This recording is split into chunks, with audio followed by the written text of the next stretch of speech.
Everybody has a different source of inspiration, you know.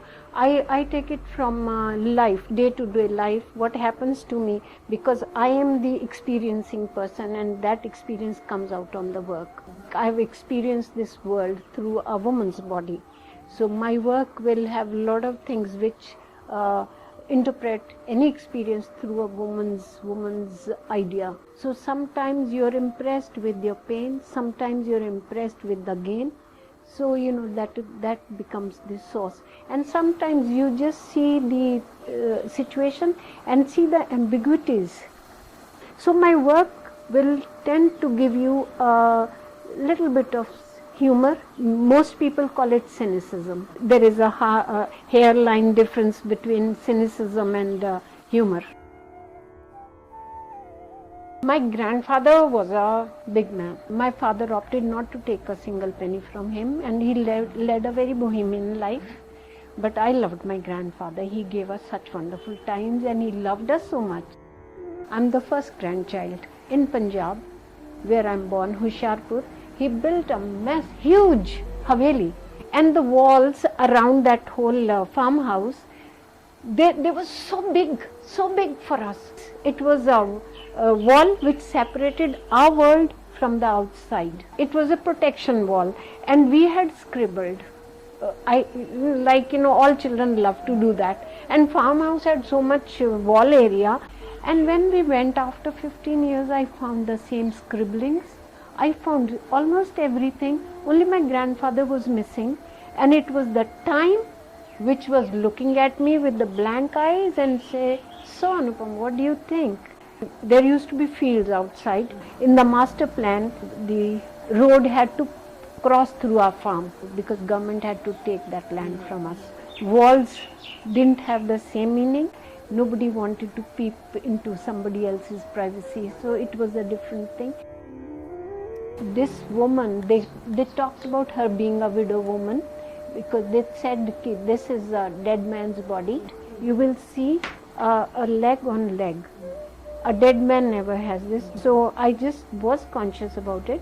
So it may not be misunderstood as dead person. So I did this. This is, what is going to happen. So the future is always obscured. So the part of body is not in the picture because we don't know. A lot of people like to glorify poor people. I don't. And I don't want to do that, Foreigners like to interpret my work that way because they feel very sorry for India for being poor. I don't. I want to have my own kind of dignity. Even if I'm poor, I can still maintain my dignity.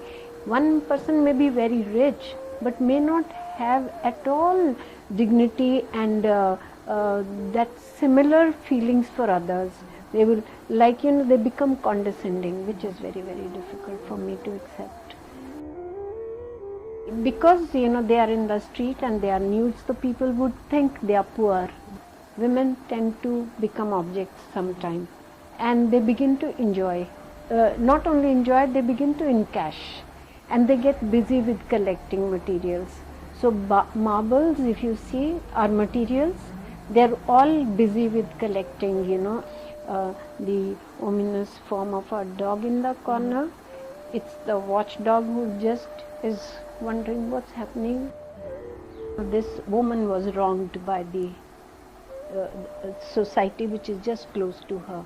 So, she kept on trying to get things so she can really have comfortable, little better life. She went to the police. Police wouldn't really listen to her. The husband will not, the mother-in-law will not, and she had no option. So she just one day decides comes into her undergarments and takes a son's baseball bat, and she walks the street like that. And the male people, getting very titillated with her kind of action, but she was just very defiantly going and walking. And I just thought, like a goddess, they also hold their mace like that, and they come, and the gods come, and each god gives one power to the goddess. But here she's taken the power, her son's bat, to make her point of view. She is walking the streets with that. Nobody's understanding about her pain. Nobody's understanding what all she must have gone through to be compelled. She wants to be heard. So it was the goddess in making for me. So I have her figure in the background walking, and then there is God and there is everything and what people expect out of a woman. And at the back I have a small head of a lion, because that is the conveyance, or we call it Vahan. These are the goddesses in the background, all different forms of goddesses, and this is Shiva. He bows to these goddesses, like that is his humbleness. Not that he's any weaker, or like being humble, you're not becoming weaker. And there this woman is just sitting, and she has a conch. Conch is a, like you play conch in India before puja or something. So she has reverence, and he is bowing to her. Like this is goddess. I have taken a sculpture from south. I have forgotten, from where. So this I have taken, and I have done that. This is called the cosmic dancer. This up is the Shiva actually. This is called Draupadi's vow. In the court of the king, she was disrobed by one of the kings to dishonor her husband. She had 5 husbands. That is another story. The story doesn't say that she was totally disrobed. She wasn't, because then Krishna came in. They kept on removing her sari. The sari kept on becoming longer and longer and longer and longer till the time people were exhausted and they left her. And they pulled her by her hair. She had very long hair, and she said, I'm not going to tie my hair till the time. And he pulled her hair, dragged her to his throne, and he said, come and sit here. I didn't want a Devi being worshipped or something, and everybody was making Devi as a, sitting on the throne or thing. Then I just thought, the working class in us, she's the goddess. So these two are the working women. So I looked into the newspaper and I found 2 laborer women who were carrying something, and this is the goddess. So this is Shiva, and that is the crescent of moon, and you just say Shiv. The Shiv word is combination of 2. Shav is the corpse, and if you add E is the woman. He becomes Shiv. And because this woman, which is the Shakti, the woman is Shakti, Devi is Shakti, so Devi is walking out, so he's become a corpse. So if the woman leaves him, he becomes a corpse. I still believe that body is very beautiful. Even when one is getting old, naked body doesn't seem vulgar to me. But the way sometimes you cover it, it becomes vulgar. When people say, oh, you make them nude.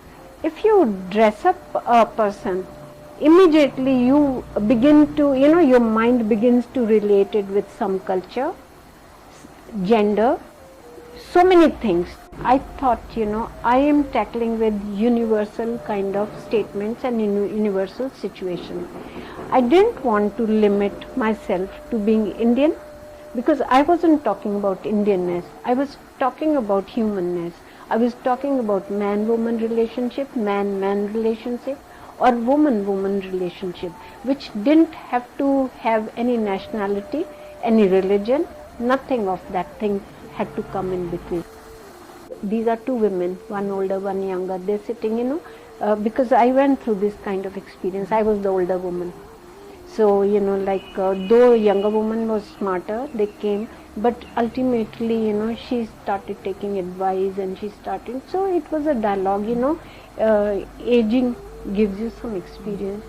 Though the younger person was much more smarter, much more, like this, you come if you are more confident in this, and the older woman is not so confident but is inspired, so she has an arm. Not that I understand much, but I do understand, like when I see a person just standing like this, how much of egoism or how much self-glorification is inside. Most of us do that. And some people you look up to and they're so humble. There is a dialogue going on in between a man and a woman. If you just see, they look, they're looking in the different direction. But if you look at the gesture of hands, you'll just feel that their hands are reaching closer. They are not looking at each other, but they are not totally aloof. They are aware of the presence, but they understand, and there is no need for them to make verbal or eye contact kind of conversations. It's deeper than that. I had gone to Calcutta and I had looked at these old buildings and I said, oh wow, they have so much stories inside. They have gone through so much transition. That is what I thought about our own house. It has seen so much, and all that is now. Neither my father wanted that, and my uncle wanted to sell it and make money. So that walls, what? It's money. It was so surprising. Most men didn't like, my men friends, they didn't like this girl. What do you mean? He's eating alone. What is she doing? And doesn't make any sense. I said, this is exactly what it is. I'm an independent person, and I've heard my friends talk about something. They go to eat, and many times, I could say 80% times, man wants the wife to eat what he wants, and women many times don't. And now women are getting quite vocal, so they are objecting. She's just thinking he's busy eating, and who's the ego? I said, now, a man would say she's the ego, she's not eating. A woman says, he's the ego, I've just left it for, people's own interpretation come very handy here. Different people have related differently. Art critics, some of them, look at the way he's possessing her, look at the, the relationship is becoming like that. It's not like this, it's like that. Text says, they always expect a woman to be a virgin or, pure. Nobody asks a man, if he's a virgin or not. Nobody really, ever. If actually, I've taught girls and boys, if somebody tells a boy he's virgin, then it is not a virtue, it is an accusation. You're accusing, he's a virgin. But to a woman, if she's had experience, then in Hindi, they use very bad chalu. Matlab she's got started. And chalu hai. So for a woman, these words have different meanings. For a woman, it's a virgin, then you say, oh, she's pure. If you say, a man is virgin, then you say, what's wrong with him? That sort of so how the words change meaning in different contexts is. Between vows, what you vow, and words, they just remain words. You just say ki we are going to be together for the whole life. But where in the world nowadays, everybody is competing, everybody is questioning, nobody is saying this is what I'm going to do. Everybody is saying this is what you will have to do. Women are becoming equals, so they are also saying this is what I want, this is what I expect, this is what you should do. I call it rear window, the back window, and I deliberately called it back window because what we present, always the front facade is more beautiful for any country. I had gone somewhere abroad, when I came back, those students had there was some commission about reservation of underprivileged. You understand, caste system in India. So we have SCs, which is scheduled caste, which were lower caste. So there is reservation, and there was time fixed in our constitution for such and such period we will give privilege to these people because they have suffered for very long time. But it is going on stretching because the policies are not correct. They had reserved so many seats. The people who are from other castes, who are not scheduled castes, they think even if they are scoring better, they are doing better, they have equal right to dream about future. They have equal right to education. If there is so much reservation for SC, STs, then they find it very difficult to get into. So some people, one boy had burnt himself in the public. Then students were angry. So they, damaged lot of government property. And when I came back, I just saw buses where no glass panes were there. Everything was smashed. If you see the iron, then I write Supreme Court. The case went to Supreme Court for decision. So it's broken, and the glass, and it's overcrowded buses after so many years of independence. High ups are high ups, and masses are still like cattle. In Hindi it says, duri rakhe. So keep distance from the higher class. I've done a lot of masks. My sisters were getting married, they were having babies. So I'm wearing a mask of a good sister and deciding on behalf of my mother and telling her this is to be done. I might want to become very casual and do this, do that, but when you are in the class, you have to maintain that, distance also, and you don't want to be too casual with your students. And you're putting on certain type of masks, and with your parents, you don't want to have any mask, but still another mask once you're in college. Once you're with the principal, and because I was the only woman teacher for many years, men don't think women are good enough. So I had to put a facade, and not really show I'm aggressive or anything, but they dare not, just by looking at that mask, they would know that they cannot do this and get away with it. I was rejected by the college twice before because they thought, this puny little girl, how will she run machines? I said, it is the will inside which matters, not the size of your body. In Indian mythology, we just say the body is a garment, and once it wears off, then we shed it and we get into another. So I have taken the take off from there, that the laundry. Like I was in Slade School and I was reading notice board. Suddenly somebody from behind came and squeezed my boot. I kept feeling so dirty the whole day. I kept feeling so dirty, and I didn't know what to do. I just went and I had a hot bath, sat in the tub for some time, but the feeling didn't go. I wish, like you say, if the garment wears off, you throw it. Sometimes unworn garment could be thrown away. Then I understood, how people who are molested or who are raped must be terrible. This was quite a shattering experience for me.